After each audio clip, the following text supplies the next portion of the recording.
요즘 브라질에서 새로운 도전을 하신 분이 많습니다. 얼마 전에도 요즘 관심이 있어서 브라질에서 지금 어떻게 사시는지 이런 걸 좀 연구를 해봤는데요. 뭐 연구라고 해봤자 뭐 많은 인터뷰를 해봤는데 많은 분들이 뭐 떠나신 분이 많고요. 특히 뭐 옷 장사를 하다가 그만둔 분도 많습니다. 그럼 그분들이 어디를 갔느냐? 알고 봤더니 전부 대부분 뭐 한국으로 가신 분이 있는가 하면은 새로운 사업에 도전한 분이 많습니다. 그러니까 주위에. 그러니까 온라인 수업을 주는 거라든가, 뭐 일부는 뭐 다단계라든가, 일부는 뭐 보험이라든가, 아니면 또 그러니까 서비스죠. 그러니까 이제 뭐 부동산 중개업이라든가 이런 것을 많이 가는 게 많습니다. 그러면서 중요한 것은 아이들한테 야 이거 안 되겠다. 예전에 엄마 세대만 해도 그러니까 제가 말은 엄마 세대는 제 나이와 같은 50대 정도 되는 1.5세죠. 1.5세. 뭐 일부는 뭐 한 2세, 여기서 태어난 2세도 예전에는 그냥 공부도 안 했고 공부해도 그냥 공부하다 말고 그냥 엄마 아빠가 하는 뭐 옷가게에서 일했었는데 이제는 그런 게 잘 통하지 않으니까 새로운 사업을 도전하려는데 이게 쉽지가 않은 것이죠. 그래서 누구는 그럼 미국이나 갈까 했는데 뭐 아는 것과 같이 미국 경제가 요즘에 쉽지도 않고 문도 쉽게 열어주지도 않고요.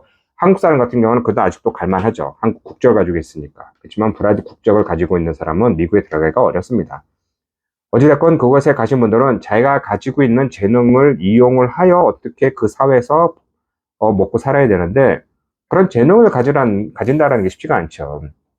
제 주위 친구들만 해도 야 30년 넘게요 내가 옷장사만 했는데 어렸을 때부터 부모님 가게에서 옷가게를 했는데 내가 이걸 그만두고 새로운 사업에 도전한다? 할 수 있는 게 무엇일까? 거의 없습니다. 아시는 것과 같이 새로운 사업, 모르는 사업에 도전하는 건 실패할 확률이 엄청 높다는 거죠. 그러다 보니 바닥 생활을 못합니다. 그러니까 바닥 생활이라고 하면은 그렇다고 해서 무조건 뭐 누구 말 맞다나 뭐 바닥을 다 쓸고 다녀야 되나 그게 아니라 차곡차곡 새로운 사업을 도전하기 위해서 공부하고 그것을 좀 이어가야 되는데 없습니다. 그런 거 잘 안 하려고 하는 거죠. 왜 안 하느냐? 부모님 세대가 그렇게 바닥 생활을 한 걸 봤기 때문에 다시 그걸 하려니까 두렵고 자기가 수십 년간 누려왔던 생활 패턴을 바꿔야 되니까 어려운 것이죠. 근데 저는 그 반대로 생각하는 게 오히려 가능이 있다고 봅니다. 한국과 미국, 뭐 브라질, 세계, 뭐 유럽은 빼고, 뭐 아프리카 빼고, 동남아 빼고 이런 걸 뺐을 때 다른 나라는 이미 벌써 시장 경제 규모가 다 꽉 차서 어떻게 뚫고 들어갈 곳이 없는가 하면은 브라질은 아직 많습니다. 제가 판단한 것입니다, 저는. 그 왜냐, 브라질은 전형적으로는 수출 국가가 아닌 내수 시장이기 때문에 이 안에서 무엇인가 해도 먹고 살만한다는 게 저뿐만 아니라 이제 주위에 계신 분들이 이제 많이 얘기해 주시는 것이죠. 특히 이제 50대 넘어서 한국 간 친구들한테 야 그냥 브라질로 와라 여기서 살지 왜 한국 가느냐. 한국 가서 뭐 그것도 뭐 비하는 건 아니지만 누구는 뭐 택배 하겠다, 누구는 배달하겠다, 누구는 뭐 청소하겠다, 뭐 이렇게 사시는 분이 있는데 뭐 제 생각에 아니 그럼 브라질에 와서 그런 사업을 하면 되지 않을까? 뭐 이런 생각도 합니다.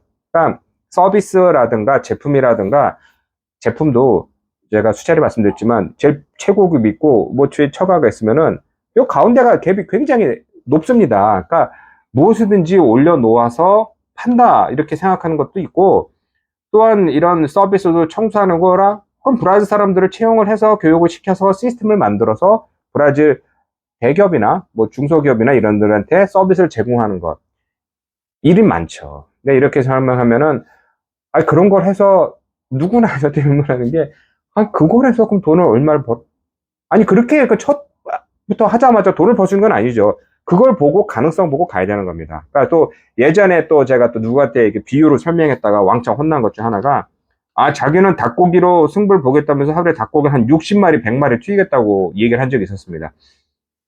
한 60마리 100마리 하루에 닭을 튀기려면 그게 얼마나 힘든지를 아냐 그랬더니 그거 그냥 기름 넣고 튀기면 되지 않아? 해보세요. 아시겠지만 닭고기 한 마리 튀기는데 5분 걸릴까요? 20분 걸릴까요? 시간 많이 잡습니다. 포장하는 것도 그렇고. 근데 그 60마리, 100마리 공장입니다. 공장. 그 정도 되면은. 그러니까 현실성이 없습니다. 그 정도 판다는 게 아니고 또 하나는 그러면 그걸 안 되느냐? 아니죠. 저 같은 경우에는 그럼 50마리, 60마리, 100마리를 튀길 수 있는 시스템을 개발해야 되는 거죠. 시스템. 첫 번째, 브라질 직원은 어떻게 다루느냐? 아시겠지만 한국도 그렇습니다. 직원이 말을 안 듣고 안 오고 노사소송도 많고 이것을 어떻게 적절하게 사람들을 관리하느냐. 또 하나는 주문 배달을 어떻게 내가 용이하게 이것을 서비스 제3자와 계약을 해서 하느냐. 쉽게 해서 배달했는데 배달 안 했다고 항의가 옵니다. 갔는데 배달이 엎어졌습니다. 먹었는데 배탈 났다 연락 옵니다. 이건 어떻게 대처를 하느냐. 또한 이런 제품이 들어왔을 때 닭고기를 어떻게 내가 적절하게 좋은 데서 좋은 걸 사와서 어떻게 좋은 곳에 제가 보관을 하고 어떻게 내가 그걸 자르고 이런 걸 연구를 해야 되는 거죠. 근데 이게 하려면은 보통 몇 달이 아니라 한 몇 년은 투자를 해야죠.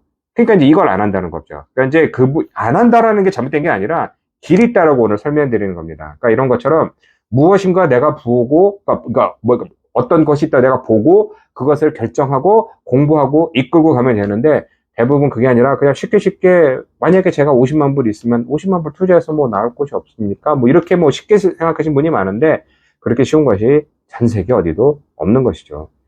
참고로 50만 불 있으시다면요. 제 생각엔 그냥 은행에 넣어놓고 이자로 그냥 몇천 불 정도 나오는 거로 그냥 생활하는 게 더 낫지 않을까 뭐 이런 생각도 듭니다. 어찌됐건 브라질 소식도 간략하게 또 만들었습니다. 다음에 또 좋은 소식으로 여러분에게 인사 올리겠습니다. 고맙습니다.